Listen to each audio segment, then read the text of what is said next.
I just want to pick up on this discussion that I seem to be involved in a little bit about feminism and gender and sex and sexuality.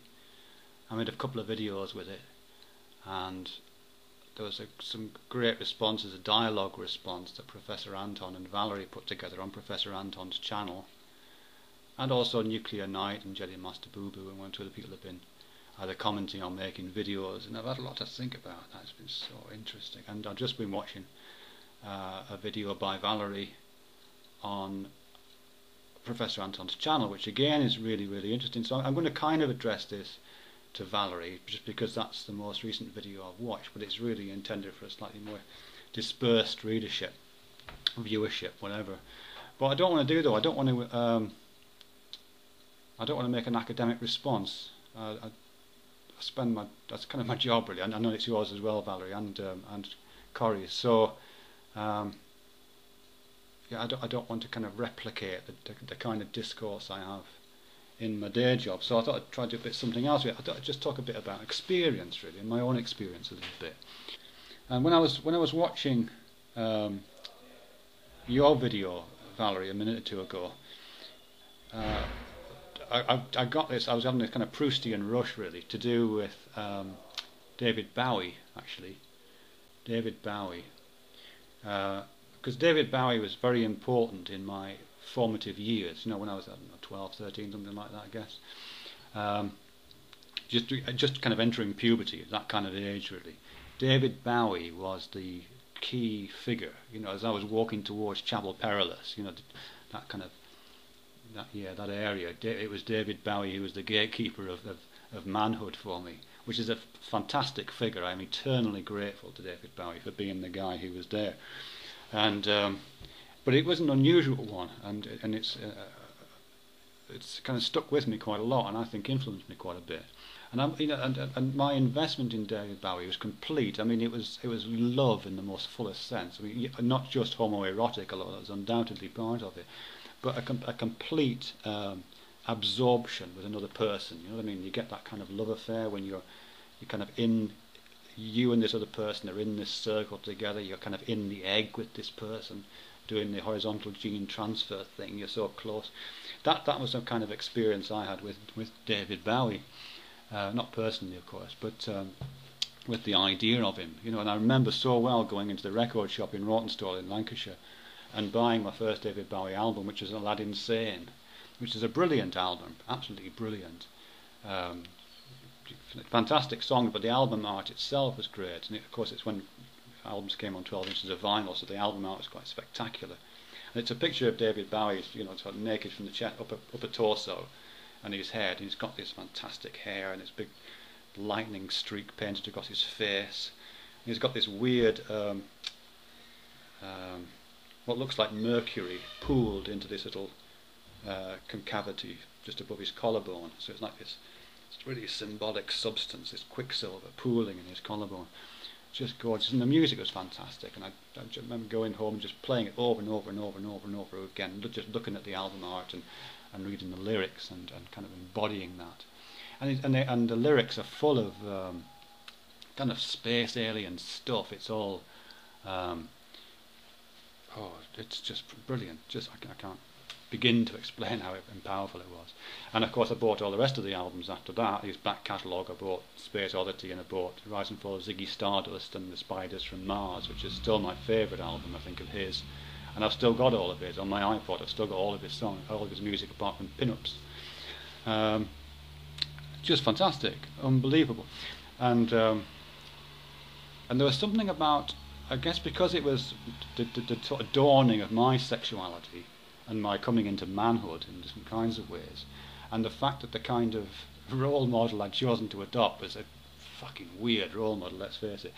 It was this slightly alien creature, and a lot of his lyrics are about being in the aliens and persisted in being about aliens for a long time.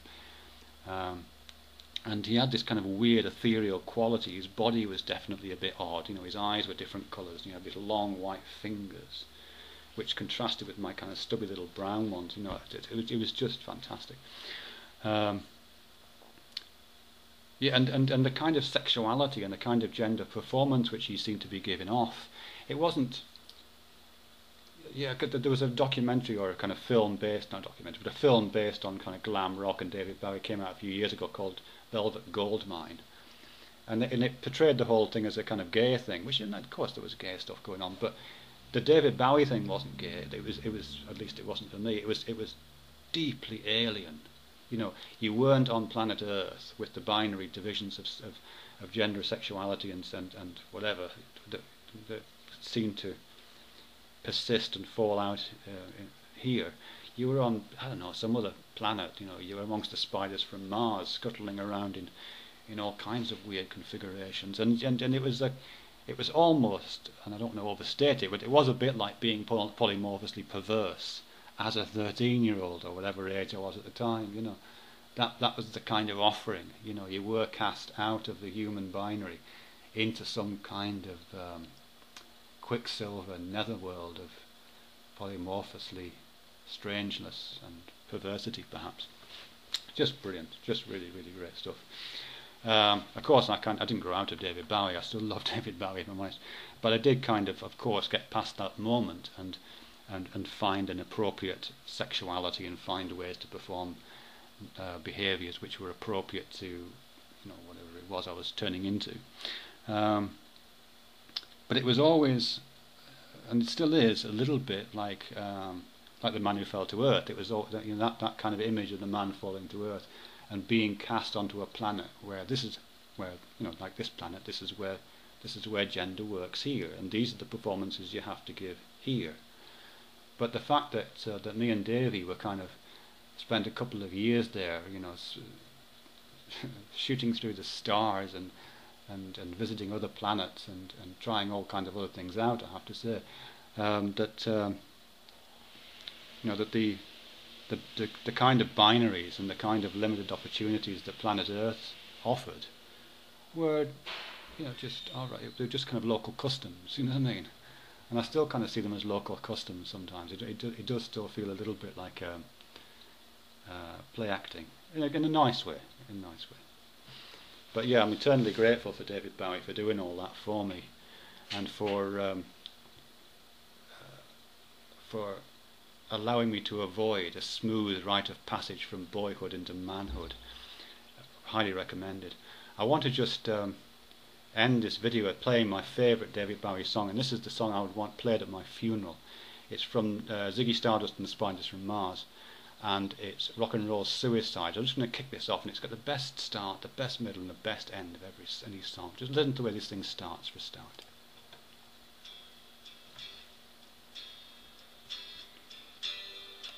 Really simple beginning. And then we get this really simple voice coming in, isn't there? Time takes a cigarette, puts it in your mouth. The lyrics don't really make any sense, Pull on your finger, but it doesn't matter. then another finger, then a cigarette. So he made this using the cut-up style like Brian Geisen and William Burroughs. It lingers, then you forget. Oh, oh, oh, oh, you're a rock and roll suicide. You're too old to lose it. And as each verse comes in, a new layer is added. And the clock waits so patiently on your song. You walk past the cafe, but you don't eat when you've lived too long. Oh no, no, no, you're a rock and roll suicide. Shit breaks the gnarly. And it just starts to ramp up from this point onwards. I'm feeling it now. This is what I felt like when I was 13. This moment in the song was my 13th birthday. Don't let the sun blast your shadow. Don't let the milk float rob your mind. This isn't this bit. They're so naturally, religiously unkind. Oh no, love, you're not alone. You're watching yourself, but you're too unfair. You've got your head all tangled up, but I'm talking only make you care. Oh no, love, you're not alone. No matter what or who you've been, no matter when or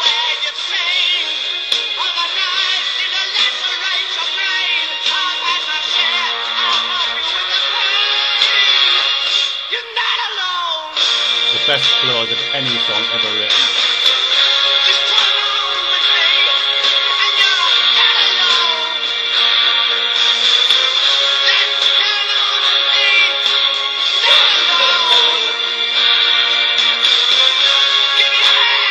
So now we're just circulating 3 phrases. You're not alone. Give me your hands. Wonderful.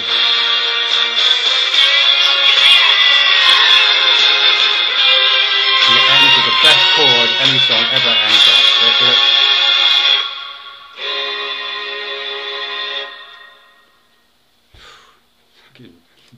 It's so good.